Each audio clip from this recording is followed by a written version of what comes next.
大家好，我是阿胖，今天分享一个酸豆角肉末包子做法，夏天吃的话最过瘾，开胃解油腻。关于做出的包子如何洁白松软，以及酸豆角的快速做法，全程我都会尽我可能详细讲解。先把做包子的面和起来，面一定要和的稍微软一些，这样才能够保证做出的包子比较松软。盖上保鲜膜，放到常温的地方发酵。这是我自己做的酸豆角，后面会详细讲解到。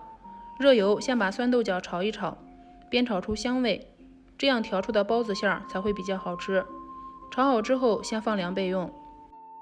肉馅里面加入老抽、1大勺蚝油、1小勺白胡椒粉和1勺鸡汁，食用盐，先搅拌均匀，搅上劲。接下来就是酸豆角的详细做法。豆角洗干净，晾干表面水分，切成小段，加入和平时炒菜用量差不多的食用盐，先搅拌均匀，腌制10分钟。大蒜洗干净，晾干水分，切成末。小米辣也是洗干净，晾干水分，切成末，先放入碗中备用。豆角腌好后，把切好的蒜末、辣椒末加进来，搅拌均匀。装在一个干净无水无油的瓶子里，全程只需要记住不沾到食用油和生水就行。盖上盖子，倒入清水密封。现在天气温度高，酸的也会快一些。这个是1天的样子，已经开始酸了。再放上2到3天，用来做酸豆角包子会非常好吃。以上就是酸豆角的快速做法，非常简单。炒好的酸豆角现在已经放凉了，加进肉末里，搅拌均匀。一拳头向面团挥过去，洞口不回缩，说明面团已经发酵起来了。撕开里面有丰富的蜂窝组织。取出面团，再稍微揉面排气，这个不要过分排气，大概4-5分钟就行。然后整理一下，中间戳一个洞，把它搓成长条。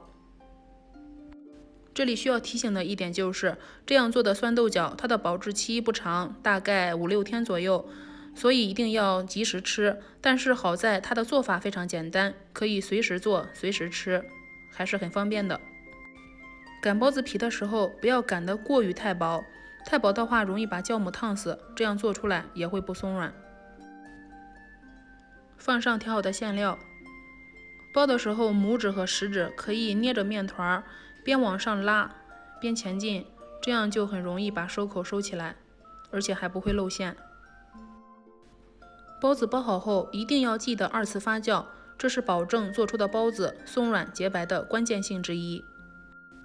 大概需要15到20分钟左右，可以看到包子已经变得胖乎乎了。拿起来它的手感会比较轻飘飘的，而且用手指轻轻触摸的时候，它会迅速反弹，说明已经2次发酵好了。笼屉刷油，或者是放上湿笼布都行。放入2次发酵好的包子，中间要留有空隙。我做包子一般是冷水上锅，这样水在加热的过程中还会给包子一个再次发酵的时间。如果2次发酵的好，可以直接开大火。如果2次发酵的状态不是太好，就选择中小火。全程25分钟左右，包子就已经熟了。可以看到非常的洁白松软，撕开之后好香啊，已经忍不住想要吃了，真的是太香了。喜欢的话就试试吧，只要记住这几点，你的包子也能够成功哦。